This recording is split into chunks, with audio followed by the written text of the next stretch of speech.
Princip sklapanja mehaničkih vrata. Stope sa kvadratnim cevima su stope mehaničkih vrata.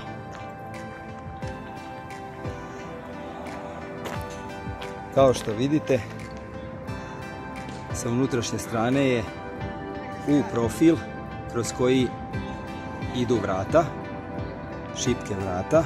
Ovo je donja cev štoka broj 33 i gornja cev štoka.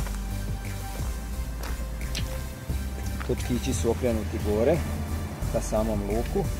Cev je broj 32.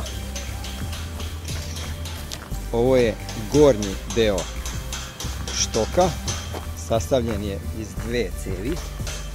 Treba da se zavrnu pici.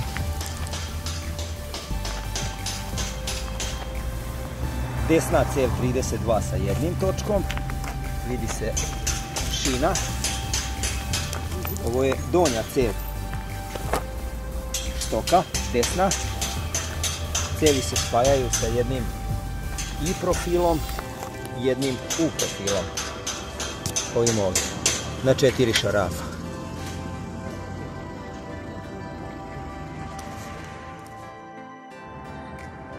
Drugi deo snimka montažnih vrata na skladišnom prostoru. U ovom trenutku možemo vidjeti da su stope fiksirane.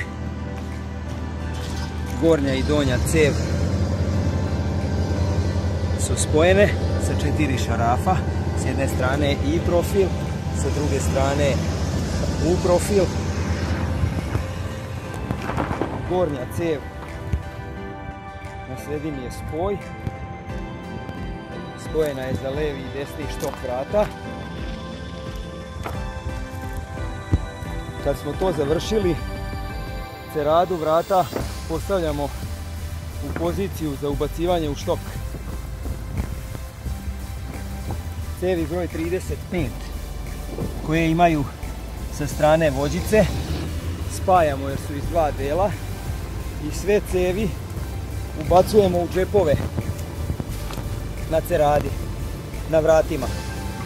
Sada ćemo ove vođice jednu po jednu cev da ubacujemo u šinu kako bi vrata stavili u njihovu poziciju.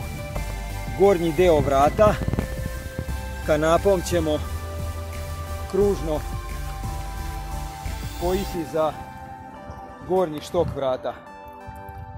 Tada ćemo vrata podići i spojiti za prednji luk skladišnog šatora.